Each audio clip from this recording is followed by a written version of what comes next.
Hi, it's Karen.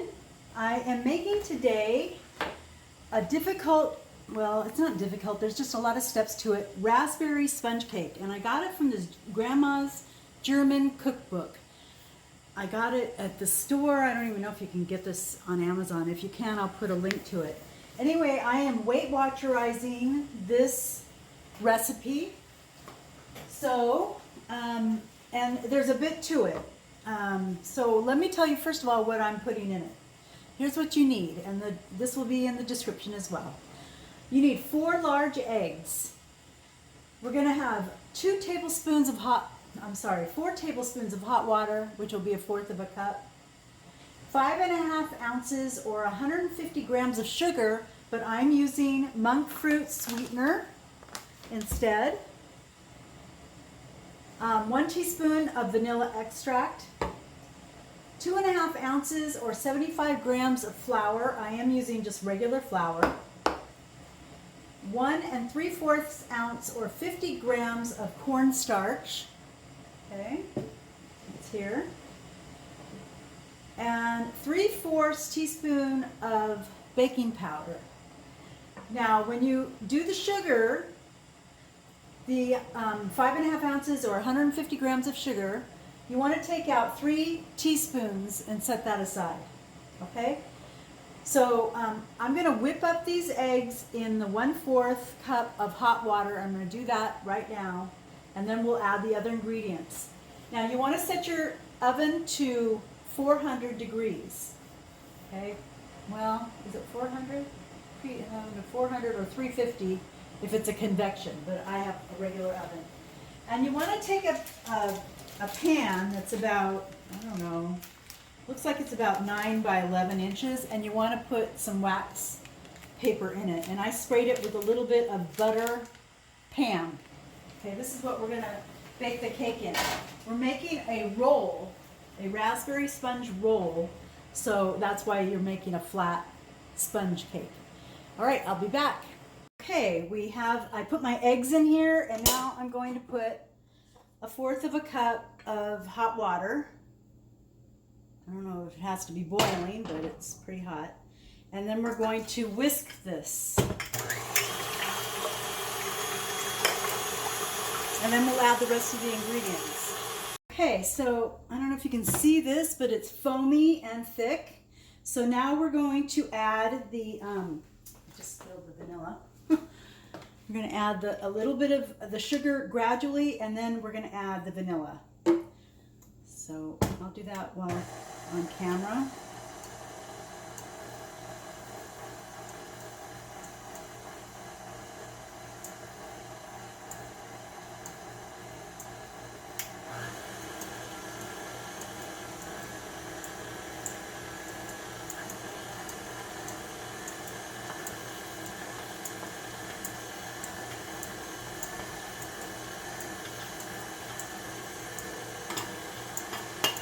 Okay, so that's that. And then we're going to add the vanilla. And I spilled it, so I'm going to add a little more. This is 1 teaspoon. All right.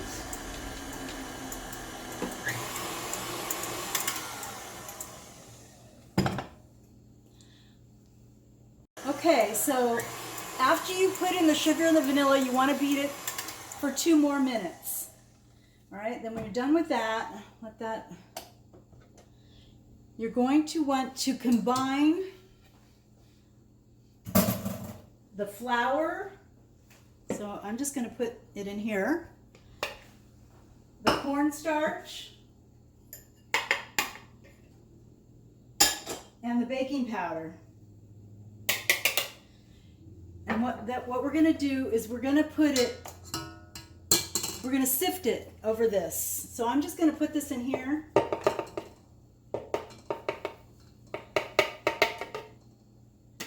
And sift it. If you have a sifter, you can use that. This is just as good.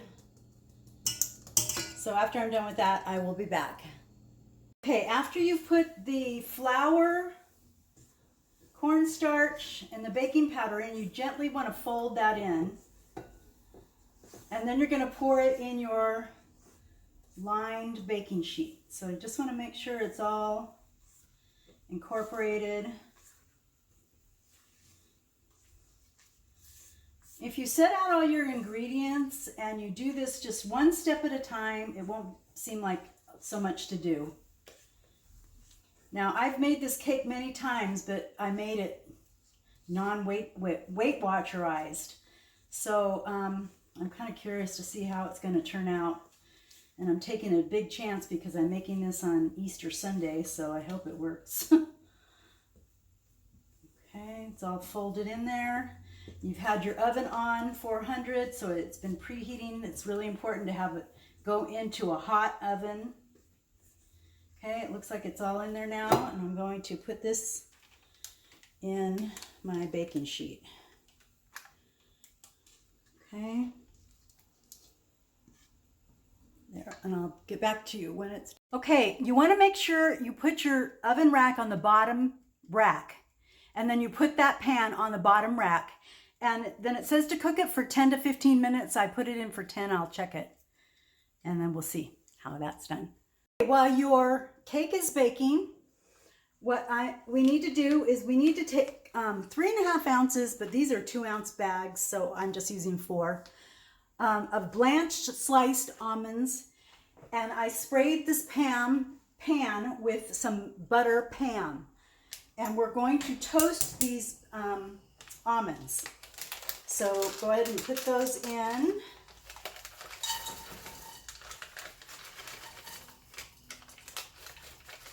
Looks like, you know what, it looks like 2 might be enough. Let me see. Make sure it's spread out really well on your pan. Okay, I guess I'll put 2 in.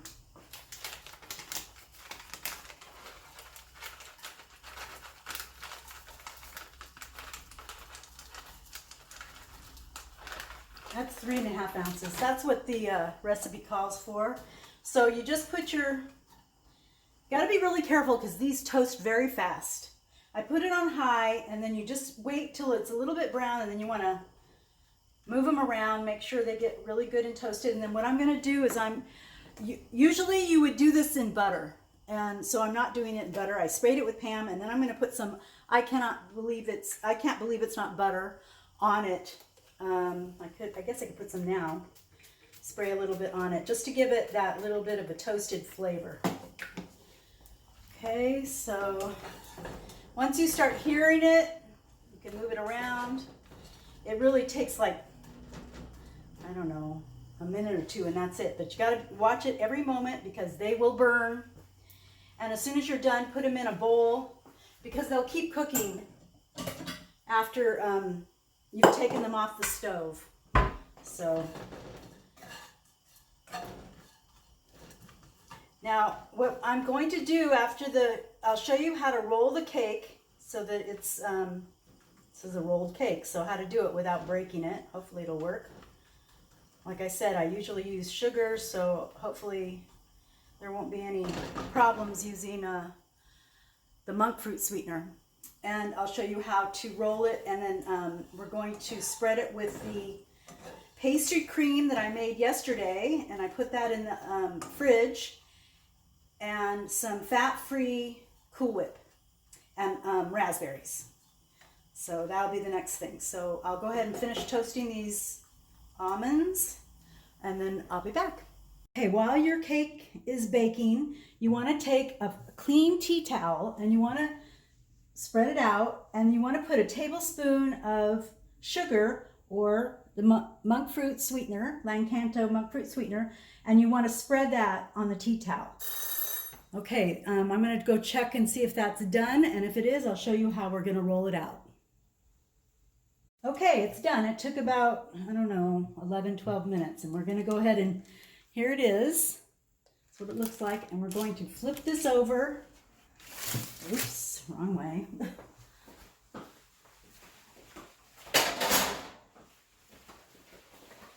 You want to flip it over onto the sugar, and then it just peels right off, okay? Now we're going to use the tea towel to roll it. It's a little bit off center. Okay, here we go. So then we're going to roll it while it's still hot, very carefully. Just kind of tuck it in. Can you see this? Yeah. Tuck it in, roll, roll. Use a towel because it's very hot. And you're going to just roll it really easy. This is one of the reasons why you don't want to bake it so it's, you know, really brown. You want to bake it till it's just done. Okay, and then, all right, so then it's all the way rolled. Can you see? Yeah, see how it's all the way? And then you want to just cover that and let it cool. Seam side down. All right, so I'll be back. Okay, I hope you can hear me because the dishwasher is running and it's just going to have to run because it's Easter and I'm running out of time.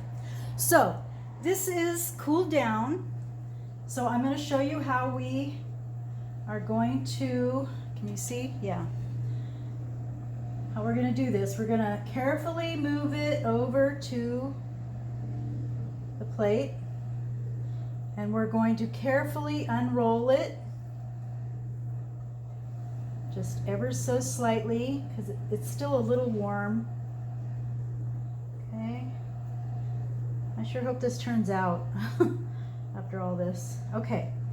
And then I've got a cup of my pastry cream. I don't know how much I'm going to use, but you just put some on here, start slathering it on. You could also use whipped cream for this. You don't have to use the pastry cream.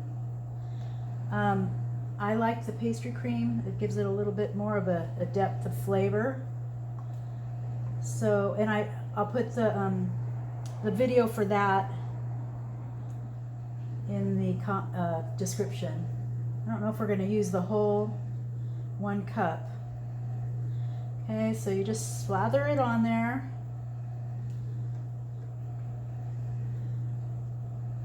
And then I have 10.5, about 11 ounces of raspberries, fresh raspberries. And then we're going to put those inside. Okay, so we used about, I don't know, 2/3 of a cup. Maybe let's use a little more. Let's use, let's make it 3/4 of a cup of that pastry cream. So then we're going to put the raspberries in there. And I just kind of dot them along here. You see?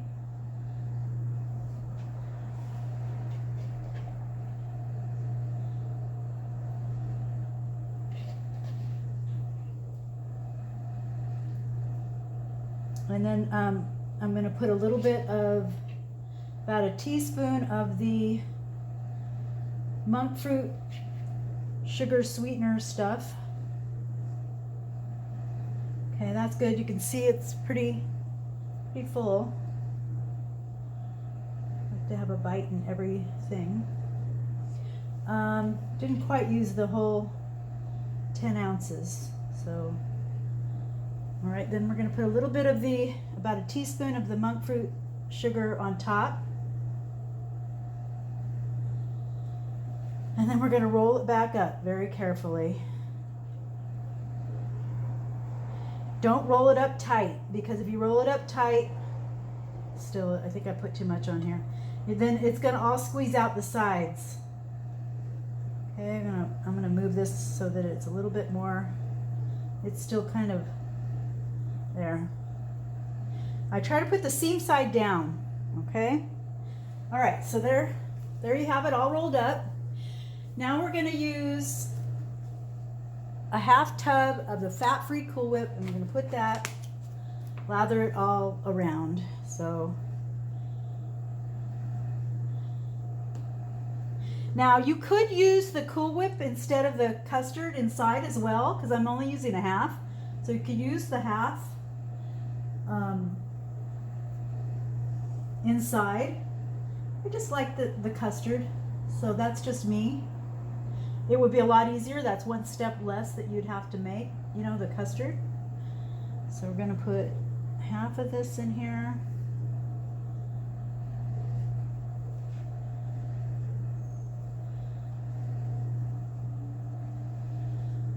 I don't know if I'm doing good job with that, but I'm going to put some on the ends as well, just to cover it.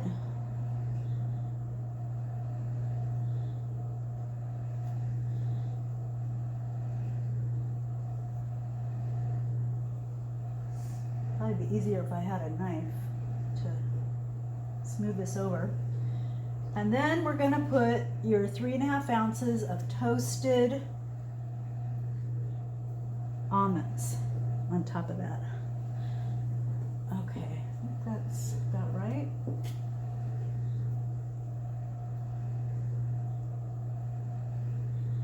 It doesn't have to be perfect as long as it's covering it. You're going to want to refrigerate this after you're done. Okay, so this is 3.5 ounces of the almonds. It's quite a bit. And you're just going to put that on top. I think this is going to be really good. So even though it's a lot of work, I'm making this for Easter dinner. It's going to be interesting. I'm going to give it to my son, and I'm going to see if he notices that if it tastes different from last year, because last year I made it with the sugar and not with the cuts that I've made. I made it with butter and sugar and, you know, the whole 9 yards. So, and I'll show you what it looks like when it's cut. So there you have it. And I hope it's worth it. I'll let you know.